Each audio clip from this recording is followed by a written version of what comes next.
नमस्कार, city post live में आपका स्वागत है। मैं हूं श्रीकांत प्रत्युष। आज आपको ऐसे शख्स से मिलाने जा रहा हूं जो जन सुराज के रणनीतिकार हैं। प्रशांत किशोर तो जानते ही हैं कि जाने माने देश के चुनावी रणनीतिकार हैं, लेकिन उनकी पार्टी के भी रणनीतिकार हैं भाई।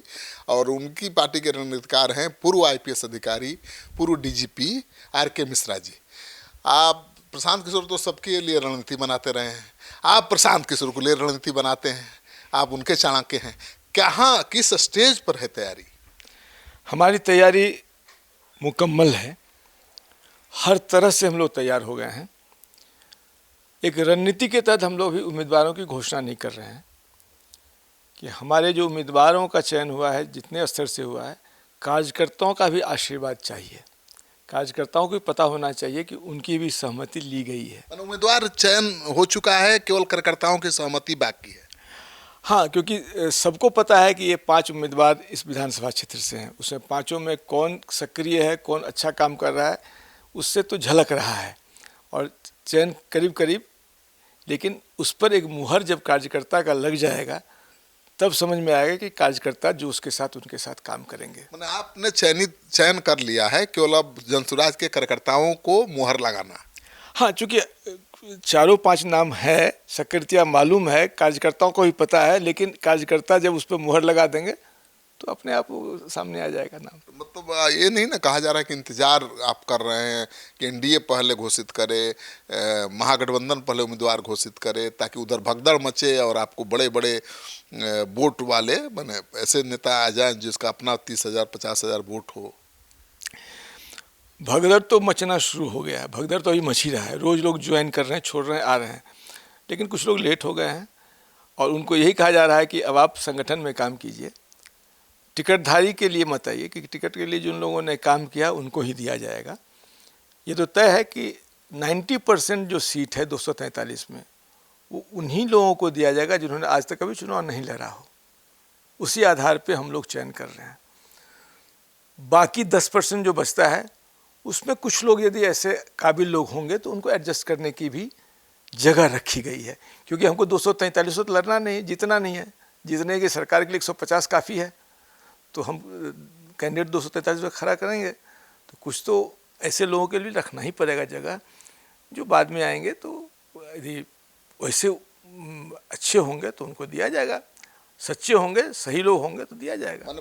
20 से 25 सीट दूसरे दलों के नेताओं को भी दिए जाएंगे।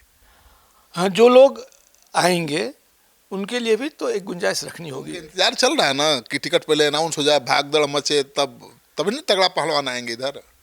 90% सीट की तो गणना हो ही जाएगी। देखिए, कुछ बिहार में ऐसे भी सीट हैं जो एक पार्टी के चंगुल में रहा है लगातार, तो उस पे अभी उम्मीदवार की घोषणा, वहाँ पे ताकतवर उम्मीदवार ही देना ठीक रहेगा, ताकि वहाँ भी हम एंटी इंकम्बेंसी को तोड़ सकें। तो यदि हमारे उम्मीदवार मिल जाते हैं तो घोषणा की जाएगी, यदि नहीं मिलते हैं तो इंतजार करने में, 20-25 सीट पर इंतजार करने में क्या जाता है? ना जाता कुछ नहीं है। और जून जुलाई तक ही आपने कहा था कि सबसे पहले और जून तक कैंडिडेट फाइनल कर देंगे, तो आपके पार्टी के जो प्रत्याशी हैं उनकी सांस एकदम तेज हो गई है। हमारे पार्टी के जो प्रत्याशी घोषित होने वाले हैं उन सबको जानकारी है कि वो प्रत्याशी हैं, तो एक तरह से सार्वजनिक घोषणा नहीं हुई, लेकिन काम उस स्तर पर चल रहा है। अब एक आम सहमति भी बनानी होगी प्रत्याशियों के बीच में। 4-4, 5-5 प्रत्याशी हैं, उनके कर्तव्यों के आधार पे, उनके कार्यक्रम के आधार पे, उनके क्रियाशीलता के आधार पे एक बार बैठा के उनसे भी तो बात करनी होगी। तो हमारी तैयारी है, आज घोषणा करना चाहते आज घोषणा कर दें, लेकिन अभी रणनीति के तहत हम रोके हुए हैं। कहाँ कोई दल अभी घोषणा करने वाली है? अभी चुनाव की घोषणा भी नहीं हुई है, अभी क्या हड़बड़ी है? लेकिन कहा जा रहा है कि आप इतने हार्ड टास्क आप लोगों ने दे दिए हैं प्रत्याशियों को कि हाफ रहे हैं सब। बाप हो बाप। देखिए, जनसुराज एक हार्ड टास्क मास्टर वाली पार्टी है। बिहार की व्यवस्था को बदलना होगा तो हमें मजबूत रीढ़ वाले लोग को ही लाना होगा। हम कमज़ोर लोग के ला के व्यवस्था नहीं बदल पाएंगे। तो इसीलिए उनको इस अग्नि परीक्षा से गुजरना ही होगा। उनको ये साबित करना हो कि वे बेस्ट हैं, इस कंसेंसस से हैं और उनमें दमखम है कि ईमानदारी से बिहार की व्यवस्था को बदलने में सहयोग करें। ये तो पहली सीढ़ी है, चुनाव की तैयारी पहली सीढ़ी है। जीतने के बाद दूसरी सीढ़ी आएगी, फिर जब मंत्री बनेंगे तो तीसरी सीढ़ी होगी। हर जगह उनको साबित करना होगा कि कर्मठता से, ईमानदारी से, लगनशीलता से बिहार की व्यवस्था परिवर्तन करने में कंधा लगाएंगे। प्रशांत किशोर जिस तरह से कह रहे हैं कि 20-25 विधायक जीत के आए तो फ्री छोड़ देंगे, जहां जाना है जाएं, ये तो गजब बात है भाई, तो हॉर्स ट्रेडिंग हो गया। नहीं, एक्चुअली इसको अलग ढंग से नहीं पढ़ा जाए। प्रशांत किशोर जी का ये आत्मविश्वास है, ये आत्मविश्वास लबरेज होकर जो उद्बोधन किया है उसका प्रतीक है। वो जानते हैं कि हम सरकार बनाने जा रहे हैं, उनके रणनीतिकार हैं, उनको धमक दिख रहा है, उनको भीड़ में वो ललक दिख रहा है, व्यवस्था परिवर्तन का वो एक आशा दिख रहा है उनको, इसलिए वो कह रहे हैं कि कुछ भी हो जाए सरकार तो हम बनाएंगे। उन्होंने तो कहा भी साफ इंटरव्यू में कि जनसुराज एक तरफा सरकार बनाएगी, अब कितना सीट आएगा गिनते गिनते थक जाएंगे लोग, ये आत्मविश्वास है। उस आत्मविश्वास में कहा कि भाई 10-15 सीट आएगा, वो आएगा ही नहीं जब आपका सरकार बनेगी। तो दूसरी बात देखिए, हमने पहला प्रत्याशी निर्दलीय लड़ाया था, आफाक अहमद को समर्थन दिया था, जीत के आए। उनके पास कई मौके थे जब वो जाके उस सरकार में शामिल हो सकते थे, लेकिन सही लोग, सही सोच के व्यक्ति आफाक अहमद ने 2-2.5 साल से हमारे साथ जुड़ के काम कर रहे हैं, कहीं नहीं गए। तो मेरा जीता हुआ प्रत्याशी चाहे 1 हो कि 100 हो, सही लोग, सही सोच है, वफादार है पार्टी के प्रति, एकदम गद्दारी की कोई बात ही नहीं होगी। यदि प्रशांत जी कह दें या राष्ट्रीय अध्यक्ष कह दें या आर.के. मिश्रा कह दें उनको कि दूसरी पार्टी में जाएगा, तो भी वो जनसुराज को छोड़ के नहीं जाएगा। अच्छा, जनसुराज के सूत्रधार प्रशांत किशोर का अलग थोड़ा जलवा दिख रहा है, मैदान में जाइए तो दिख रहा है कि भाई बहुत क्रेज है, एक सेलिब्रिटी की तरह लोग उनको ले रहे हैं। बाकी किसी भी नेता मंत्री के जाने आने से कोई फर्क नहीं पड़ता, मैं देख रहा हूँ। लेकिन क्या ये क्रेज चुनाव भी जिता सकता है? क्रेज चुनाव जीतने का पहली सीढ़ी है। आपकी स्वीकार्यता बढ़ रही है, स्वीकार्यता बढ़ी तो चर्चा होगी, फिर कार्यक्रमों की चर्चा होगी। जो हमारे 5 कार्यक्रम हैं, शिक्षा, पलायन से मुक्ति, रोजगार, किसानों के आय में वृद्धि, महिलाओं को स्वावलंबन और बुजुर्गों को सम्मान, ये 5 जो बुनियादी समस्या बिहार की है, इसके ऊपर भ्रष्टाचार मुक्त शासन और विधि व्यवस्था को दुरुस्त, बिगड़ा हुआ है पूरी तरह से, उसको दुरुस्त करना, ये 7 जो हमारे प्राथमिक लक्ष्य हैं, इसको लोगों ने स्वीकार करना शुरू कर दिया। तो यदि एक बार सेलिब्रिटी का क्रेज आएगा, फिर कार्यक्रम को समझेंगे, फिर स्वीकार करेंगे, फिर निर्णय लेंगे कि अब वोट दिया जाए। और चूंकि 100 में 65 लोग बदलाव चाह रहे हैं। तो आप लोग लैंडस्लाइड विक्ट्री की उम्मीद कर रहे हैं क्या? देखिए, जिस तरह का अनुमान है, जिस तरह की चीज़ें बनी है कि एक तो वर्तमान में भ्रष्टाचार में डूबी जनता इस वर्तमान व्यवस्था से मुक्ति चाहती है, तो मुक्ति चाहेगी। फिर जो इसके दावेदार 2 हैं, जनसुराज और इंडिया के आरजेडी का जो पुराना इतिहास 15 वर्षों के जंगल राज का है, तो जनता फिर से उस जंगल राज को नहीं चाह रही है। तो इस 2 इक्वेशन को देखिए, एक बदलाव का रास्ता, दूसरा उनको आने से रोकने के लिए जंगल राज वाली याद। तो स्वाभाविक चॉइस। नीतीश कुमार भी तो है, उन्होंने बहुत काम किया बिहार के लिए।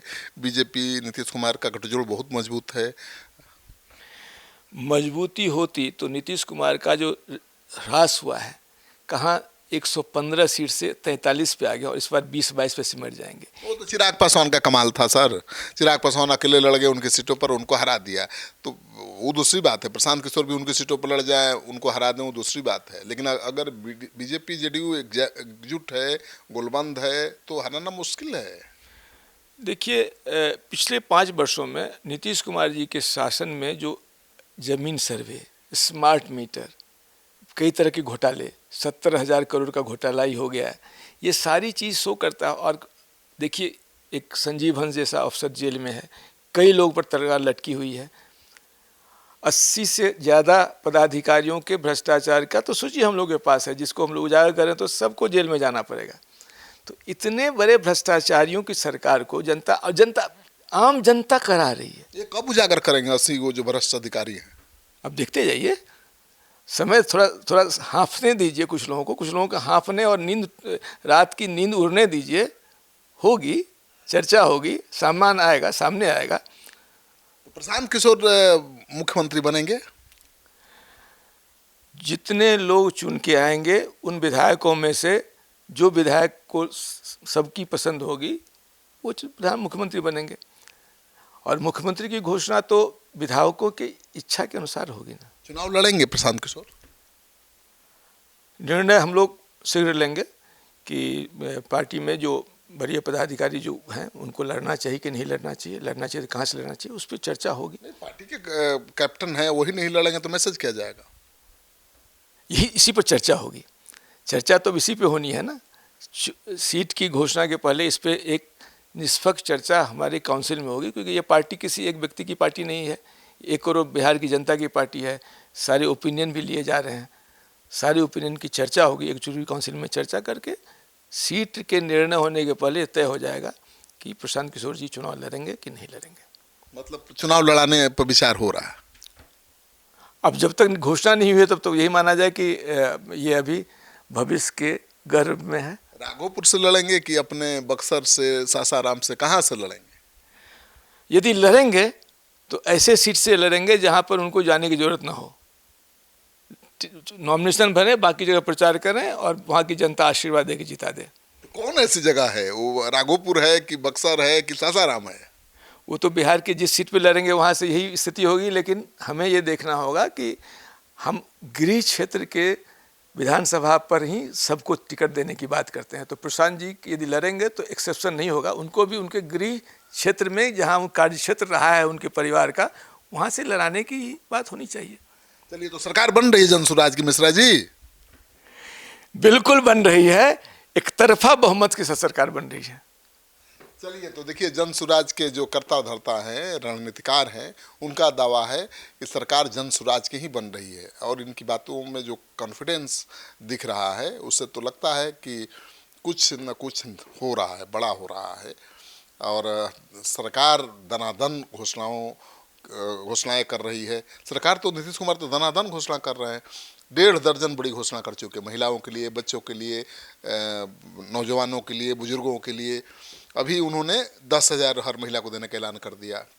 6 महीना तक कारोबार कर लेगी महिला तो 2 लाख तक और देने का प्रावधान। ये तो लुभाने का जो रास्ता दिख रहा है वो हार के नज़दीक पहुंचने के कारण हो रहा है।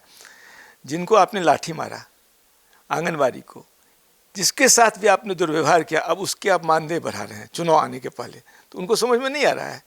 आपने पेंशन 1100 किया, जब हमने कहा 2000 पेंशन करते हैं तो हमारे पिच पे आप खेल रहे हैं ना। वस्तु स्थिति में यह है कि जनसुराज का डर है जिस कारण ये घोषणाएं हो रही है। इस तरह की घोषणा तो आप भी कर रहे हैं। आप लोग परिवार कार्ड बांट रहे हैं, 20,000 का एक ATM कार्ड, कि 12,000 रुपया जो बाहर नौकरी करता है उसको नौकरी करने के लिए जाना नहीं पड़ेगा, 12,000 उसी से सैलरी निकाल लेगा। बच्चा को प्राइवेट स्कूल में भेजना है तो 1,000 उसी से निकाल लेगा। 2,000 जो पेंशन मिलना है उसी से निकाल लेगा। आप भी तो वही कर रहे हैं जो। नहीं, हमारे पास तो सत्ता नहीं है। हम लोगों ने पूरे शासन व्यवस्था के वित्तीय स्थिति की आकलन करके किया है। हमारी घोषणा हवाई नहीं है, हवाई नहीं है। 20,000 देने का उद्देश्य है कि ये बनता है। यदि 12,000 करोड़ रुपया शिक्षा में खर्च कर दिया जाए, देखिए शिक्षा में एक छात्र को पढ़ाने में सरकार का 800 रुपये खर्च होता है, हम उसको 1,000 रुपये कर रहे हैं या 500 रुपये कर रहे हैं, तो उसी बजट में होगा। तो हमारी जितनी घोषणाएं हैं वो वित्तीय संसाधनों के अनुरूप है। शराबबंदी बंद होते 20,000 करोड़ सीधा सरकार के खजाने में आएगी, तो हमने तो उसका भी प्रबंध कर रखा है कि यदि आज ये भ्रष्टाचारियों की भेंट चल रही है सरकारी, शराबबंदी के कारण जो शराब माफियाओं का झोल बना हुआ है, ये पैसे, सरकारी पैसे उनके झोले में जा रहे हैं, भ्रष्ट अधिकारियों के झोले में है, भ्रष्ट पुलिस के झोले में जा रही है, भ्रष्ट नेताओं के झोले में जा रही है।